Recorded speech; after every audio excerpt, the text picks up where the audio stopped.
Hello, it's Eric here, and then I'm sitting in front of a very gothic-looking building, and the place is very quiet, and but it doesn't mean that there's nobody around, because somebody may be hiding behind the gothic wall or things like that, yeah. So therefore, I better be quiet, yeah.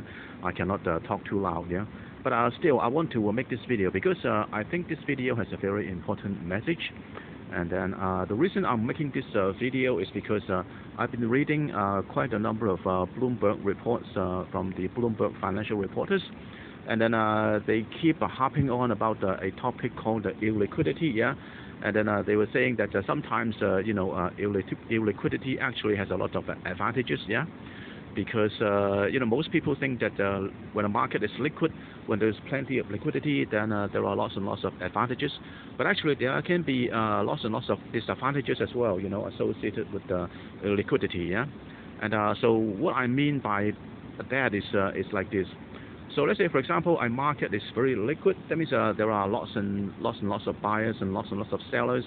And then that means the transaction volume can be huge. You can easily transact a large volume of shares or bonds in a very short period of time. Yeah, and also at the same time, in a large transaction, you can also enjoy a very small bid-ask spread. Yeah, a small bid-ask spread. That means you don't have to pay too much transaction costs for transacting a large volume of say shares or bonds. Yeah, and I think most people will agree that.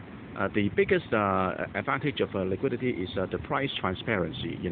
That means there is a very efficient price discovery process if you have lots and lots of buyers and sellers in the market. Yeah, because the efficient market price can easily emerge from the transactions among those large numbers of buyers and sellers. Yeah, so all of these, a small bid-ask spread, large transaction volume, and price discovery, price transparency, all of those are very good advantages for liquidity. Yeah.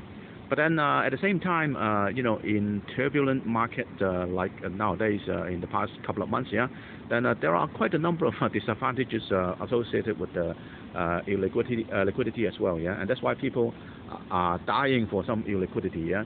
And what I mean by that is like this. So, for example, if the market is very liquid, that means that you can easily see the price, the efficient market price in your portfolio, yeah, the efficient market prices for your stocks or bonds in your portfolio, yeah. And so therefore, there is you can easily calculate your mark-to-market, mark-to-market portfolio value at any instant in time, yeah. And so therefore, you can easily see the volatility of your mark-to-market portfolio value. So therefore, some people call it the volatility transparency, yeah. That means that you can easily see the volatility of your portfolio value marked to market, And that is not a good thing, especially in turbulent times like nowadays, yeah. That means that the market is going up and down by a lot every day. So therefore, this kind of volatility transparency can have a lot of deleterious, psychological effect on investors, And sometimes the volatility transparency is not just affecting investors psychologically, but it can also have a very real effect, in a form of a margin call. Like, for example, if you can easily see the mark-to-market volatility in your portfolio, then you can easily people can easily see that the mark-to-market value for your portfolio is going up a lot or going down a lot, and when it goes down a lot, your stockbroker or your margin lender can easily see that your portfolio is in a margin call, yeah, and so therefore they will immediately call you up, and then you have to provide more securities, yeah.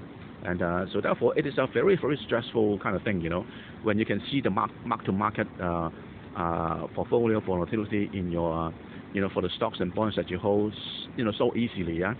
So sometimes it's a good thing, not to be able to see the volatility of your mark-to-market portfolio value, yeah. And not just to avoid margin call, yeah, but also to, lessen the stress on psychologically, on the investors, And that's why there are a number of ways, financial tricks that the investors can use to actually hide the liquidity of the portfolio, yeah. So maybe in the next video, we'll talk about some of those tricks that investors or banks can use to hide the liquidity, yeah, in order to avoid all these, volatility transparency problem and a margin call problem, and those are stressful psychological effects, yeah. All right, I'll see you in the next video. Bye.